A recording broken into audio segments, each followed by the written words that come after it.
Today on CityCast Denver, Marilyn Vanderburr of Denver is making history as the first Miss America to sell her crown. I took it out of the box and he said, "Oh, I had no idea how gorgeous. It's just beautiful." The auction kicks off this weekend, and I got to sit down with Marilyn to talk about the decision to let go of a piece of personal history and give all the money to Denver teachers. Today is Tuesday, November 2nd, Election Day. I'm Bree Davies, and this is CityCast Denver.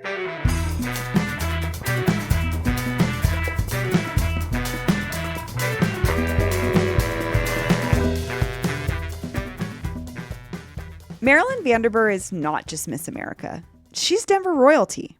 In fact, her whole family was considered Denver royalty at one time. I remember growing up hearing about the wealthy Vanderburrs and their philanthropic influence on the city. Marilyn was crowned Miss America in 1958. Now, of course, the new Miss America has received her beautiful cloak. She is coming now to Marion McKnight, Miss America, to receive her scepter and crown. It's really hard to watch the videos from that ceremony because her father, a well-known Denver businessman, stands next to her on stage as she receives her crown. But no one knew then that her father had sexually abused her hundreds of times before that moment. And needless to say, the proud father. Oh, she's been a lovely gal all her life. And you have how many girls, Mr. Van? Four girls. Since then, Marilyn has used her platform as Miss America to support and advocate for survivors of sexual abuse. And she's taking that philanthropic streak even further now by being the first Miss America to sell her crown. Well, Marilyn Vanderburr, welcome to CityCast Denver. Thank you so much. I just want to say it's so nice to talk to somebody else who grew up here. There's not that many of us, so. And I fell in love with my husband when I was 15, and we both went to East High School, and our memories go all the way back. So. Oh, I love that. We're natives, yes. And we've lived in the same house for over 50 years, so. What neighborhood are you guys in? Just curious. Hilltop. Oh, lovely. One day, about 10 years ago, Larry said, let's look at houses. And I said, and with which wife are you moving? You're like, I'm not going anywhere. I'm not going anywhere. Oh, well, so Marilyn, we're going to talk about, obviously, your crown. And you're the first Miss America to ever sell your crown. But I would love to go back to that moment or that time in 1958 when you were first crowned Miss America. Marilyn Elaine Vanderburr, Miss Colorado, crowned tonight, Miss America. What did it mean to you then? It was not my goal to be Miss America. It was not in my thoughts at all. At the University of Colorado, I was on the ski team. I was in the modern choir. Pageants were just not a part of my life. And I was a Pi Phi, and there were about 80 girls. And I was out of the meeting, and the meeting was over, and they said, "You're on nomination for Miss University of Colorado." That was in May. In July, I was Miss Colorado. And the first weekend in September, I was Miss America. It happened. Was it my dream? It was not. Would I do it again? I would, because it has been the framework really for my life. It has given me a platform, a voice.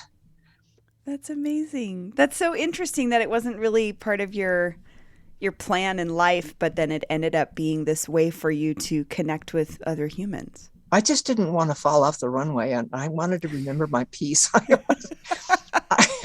It honestly never one time occurred to me, even during those months when I was Miss Colorado, that I would be Miss America. Never, just didn't cross my mind. I'll go do what I need to do, and I'll come back.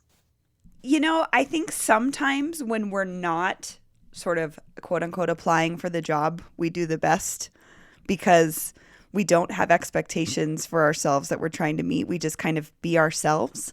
And I think maybe being yourself was what made it, what made you a star to folks, was to see somebody acting as themselves. So last year you were filming this documentary for the 100th anniversary for the Miss America pageant, which is coming up in December. And the director of that film asked you to bring your crown to the interview. I'm curious what your relationship has been like over the decades with this object. The crown is very symbolic to me. It has meaning to me. It is not something that I have displayed. I showed my granddaughter, Izzy, who's 12. But no, I don't have anything in my house. Well, that's not true. When my mother passed away, there was a picture of me as Miss America, and that is in my home. Other than that, you really wouldn't know that much about me. Why is that? When I married Larry, I was very famous. I was living in New York. I was on television all the time. You would recognize me instantly. I moved home. He was a beginning lawyer. And everywhere we would go, I was stopped. I was recognized. Would you like an autograph? And he was fine with all of it. I just didn't want our lives to be about me. And fortunately or unfortunately, our lives have been very much about me. So do I display it in our home? I don't. So this weekend, your crown, a one-of-a-kind bracelet, your trophy, and a gown you wore for Miss America's 75th anniversary will be auctioned off by Heritage Auction House. And you've said that all the proceeds will be given to Denver teachers. Can you tell me about how you came to this decision? One of my favorite sayings is we give to one another in ways that we can. I have something of value, and it happened so quickly. Within a matter of a couple of weeks, we were done. Oh, and another thing, Heritage said, we will cut our commission in half because you're giving to teachers. So instead of the 20% that we usually take, we'll only take 10% because we want to be a part of this as well, which I thought was just so amazing. It's been a lot of people who have said, let's get on board here. Let's see what we can do here. Could you describe, what does the crown look like? I don't know. I can't imagine what a crown from 1958 would look like. What is it? What colors? What does it look like?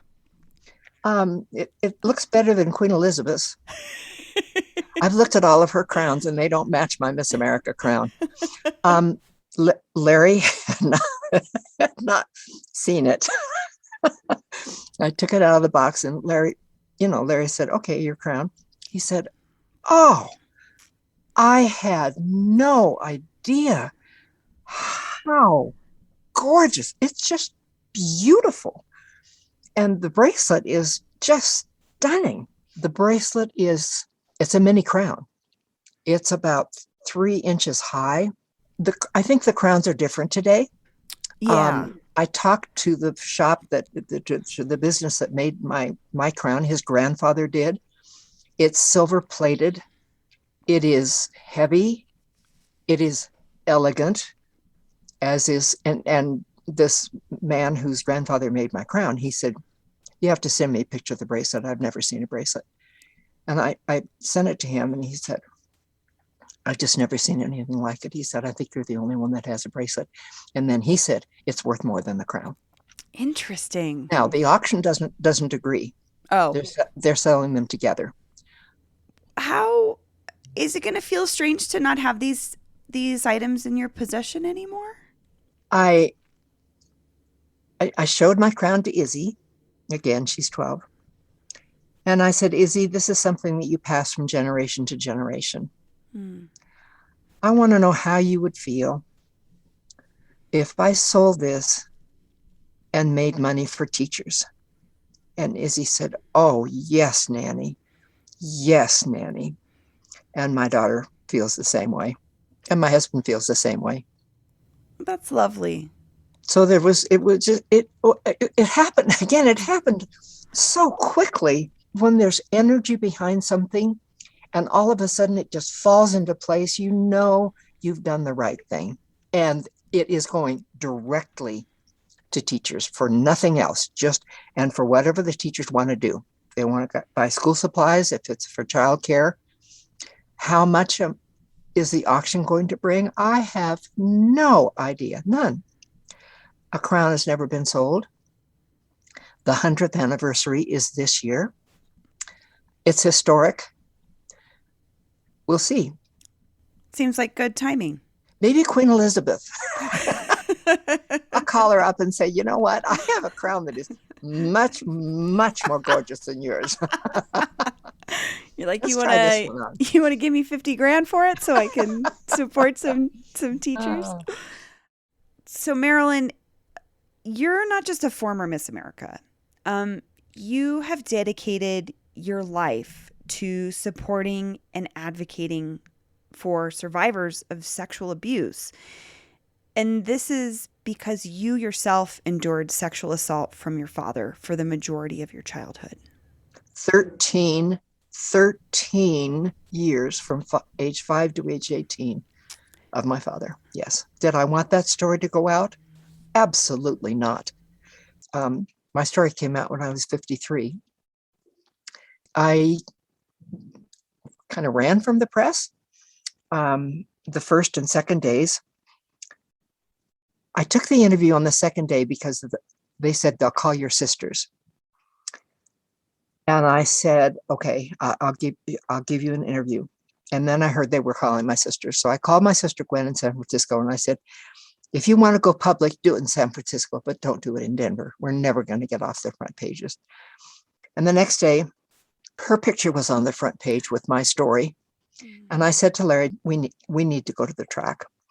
So we put on some sweats and we went to the track and we were jogging around the track. And a woman with her 2 dogs came and she said, we're so proud of what you're doing, Marilyn. And I'm so grateful that your sister Gwen came forward this morning. I had not been happy about that. And I said, really, why? And she said, because yesterday on our most popular radio talk show, people were calling in and saying, why should we believe her? Now that your sister has come forward, they will have to believe you. I looked at her and I said, if people are not going to believe 53-year-old me, then who is going to believe a child? And I went home, I called the newspapers, called the TV stations, and I said, let's get to work. It has been the most incredibly rewarding 30 years. I just was given such a privilege to be able to reach out. That's why I was named Miss America. This is the job I was given to do. And support people have a better understanding of the trauma and the process, the long process. This morning on TV, there was a well-known, I can't remember, a hockey player, a football player. Oh, there's a hockey situation going on, I think, in Chicago. And he's 20. He was sexually assaulted when he was 20. Yeah. He was crying. The tears were, he could barely talk. So when you're 13 years of that, or you're raped on a consistent basis, you just don't, you don't get over it. No. You learn, you can heal, which I did. And I think that's been my most important message. I wanted to find somebody. Does this ever end? Do you just sob all the time? Find me one woman. And now I am that woman. That's amazing, Marilyn. Thank you so much. I think, first of all, I'm sorry. I know that it probably is still something that is hurtful that happened to you, but you were able to take that and support others. I need to say something to you right there. I have been interviewed hundreds of times. You're the first person to say, I'm so sorry what happened to you. No therapist ever said that to me. So thank you, Bree. It's the least I could do. I mean, I can't, when someone tells me something that's so personal, even if it's public, it's still you. It still happened to you. So I thank you for sharing your story. I wonder, kind of wrapping up this conversation about the crown, what do you hope people around the world take away from your decision to pass this piece of your history on to someone else out in the world? There's a woman in Denver. I'm going to say her name, Arlene Hirschfeld. I don't think that any woman in Denver has done more philanthropy than she has done. I mean, she's given her life to doing philanthropy. And she wrote me a beautiful email. And at the bottom, she said, "You've given me a different way of looking at giving." I was putting on skis. I took a niece skiing this last winter, and I had trouble getting my boot on my binding, and she was all ready to go. She saw I was having trouble. She jumped out of her bindings, came over, leaned over, working. And after she did that, I looked at her and I said, "We give to one another in ways that we can." She looked up at me and she said, "I didn't think I have anything to give. I can give time. So I can give a crown. Arlene gives her life. It's a different way of thinking about giving. Could I have given it to the Colorado Historical Society to go in their warehouse? I probably could have. And I did that. And now I want to go a different way." Yeah. I mean, I would argue you've given your time too. Just spending hours with folks, with fellow survivors is. And have loved the privilege of it every single day. It's a privilege. Marilyn, thank you so much. This has been a wonderful conversation. Thank you, Bree. Thank you for having me on.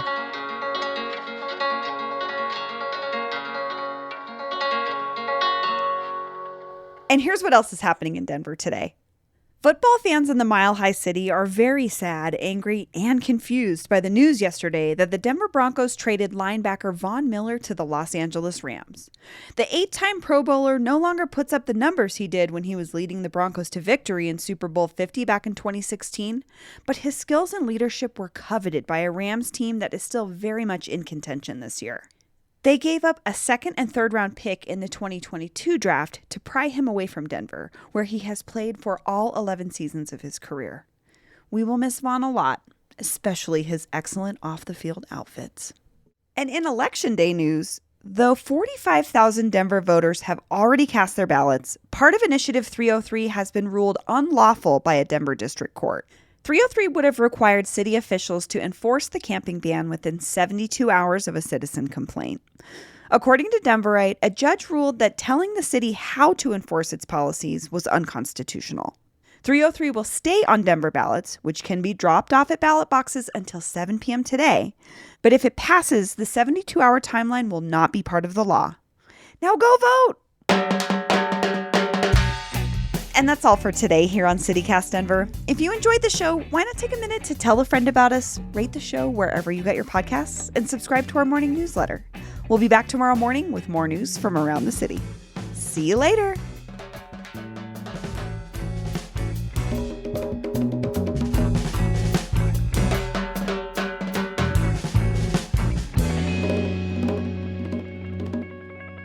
Fits. I had outfits, and then I was like, young people call it fits. Should I say outfits?